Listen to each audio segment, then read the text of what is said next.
Clap for the Tap Man. Jake Tapper sat down with JD Vance earlier this morning on CNN for a Come to Jesus interview. And in the course of their conversation, as you are about to see, Vance gets trapped by Tapper into an admission that everyone in the world must see as it falls from his forked tongue. Now, with no time to lose on this unprecedented Sunday in October, well, Vance, as you'll see, is on the defensive early on, not because of Tapper's relentless questioning, which is past great, but because he must defend against the indefensible, a runaway Trump, in the lunatic throes of his last days campaigning. Now, this is our first heated exchange from earlier today, and it involves revenge. Now, Vance is the poster boy for the long-term dreams of the far-right Christian nationalists. Well, he should know Leviticus better than anyone, but like his flock, often these words are easier to quote than they are to live. Do not seek revenge or bear a grudge against anyone among your people, but love your neighbor as yourself. I am the Lord. Well, in this clip, devout, extreme, evangelical, and new apostolic Reformation favorite keynote speaker, JD Vance, sidebar, these are the enemies within.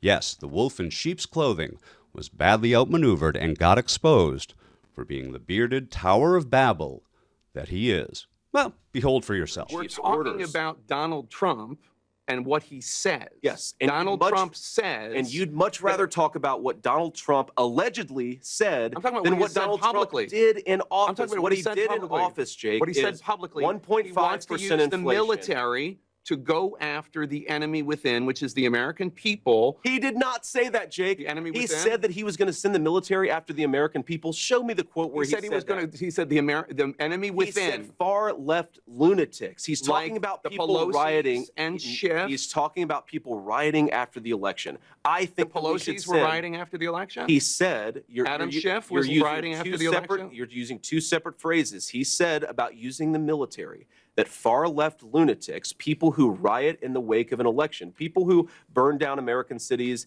in the summer of 2020, yes, we should have a federal law enforcement This is what he said to Joe Rogan on Friday. The enemy within that he wants the military to go after. No, this is the enemy within, a bigger problem than Kim Jong-un. The second part. We have people that are really bad people that I really think want to make this country unsuccessful. That's who the enemy within. And did he say that he wants to use the military against those people? Here's the game. Use the military to go after the enemy within. Here's the game that you're playing. He said that playing a game. No.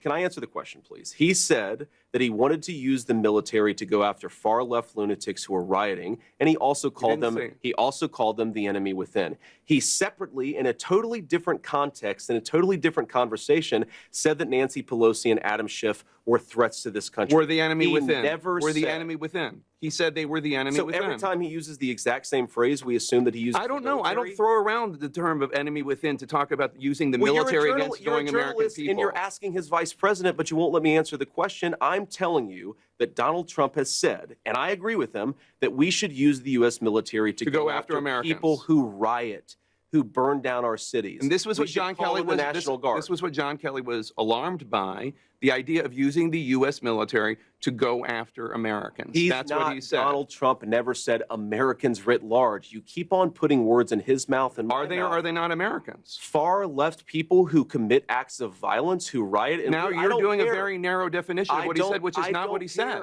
That's not what he said. But let me ask you. Let me ask you the bigger point. He did say that, Jake. He did. He said that he wanted to use the U.S. military. Let me clarify. Go after far left lunatics, yes. And then he also added people who were rioting and looting. And he added Schiff. And then he added the Pelosi's.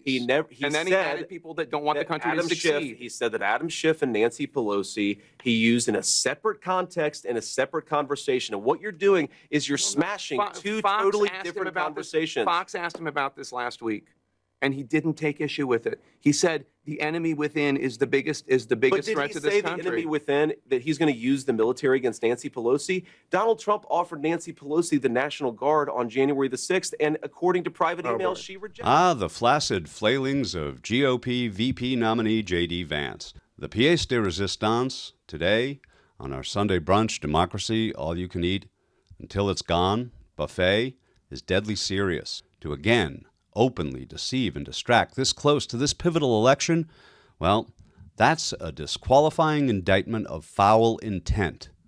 I don't think you'll disagree with me after you check this out. People that I've talked to in the Trump administration, sure, John about Bolton, what John Kelly wanted to do, John Bolton, Liz Cheney, these people have a consistent... John Kelly was at the Department of Homeland Security, and then he was chief of staff. He was not weighing in. I don't even know what you're talking about. But let me ask you something about John Kelly specifically, because you said the other day, quote, I guarantee John Kelly talked to somebody on Kamala Harris's campaign beforehand, before he did this interview.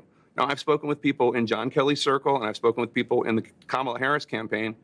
They say there's been no communication the entire time. So where did that come from? Oh, I'm highly skeptical of that, Jake. You know the way that these attacks work. You know the way that these people are often vetted by a campaign. So you made it up before something goes out there. No, I said that the American media and the American Democratic Party apparatus works a certain way. If it comes out that John Kelly never even spoke with a person in the Kamala Harris orbit, then I'm happy. You're telling me that based on secondhand conversations with John Kelly. And it's interesting. We've now spent, Jake, 3 minutes talking about John Kelly. If it is true that he never spoke with anyone in Kamala Harris's orbit, I'm happy to apologize to John Kelly for misstating how he delivered this news to the Atlantic magazine. But let's talk about who did he deliver this news to? To Jeffrey Goldberg, a guy who lied the United States into the Iraq War, which led to the deaths of millions of innocent Arabs and thousands of innocent Americans. You don't go to that guy if you don't have a particular ideological motive. I think that's what's going on. If I'm wrong, I'm happy to say that I'm wrong. I think it's interesting that you think that a magazine writer lied the American people into war. Well, he encouraged it. He wrote stories that were dishonest. He wrote a story about the gassing of the Kurds in I forget if it was the Atlantic or the New Yorker, but I'm actually referring to John Kelly talking to the New York Times. He wrote stories, by the way, where he took what intelligence officials in the American Pentagon bureaucracy said and wrote it as the gospel truth. Yes, the gospel truth, from the mouth of the poster boy of Project 2025 and the future figurehead of the Seven Mountain Mandate. Now, what's that, you ask? Only the proposed re-engineering of American society, backed by MAGA nuts like JD Vance, Mike Johnson, and Marjorie Taylor Greene. Now, you might want to quickly decide to become aware of this before you have absolutely no choice left at all.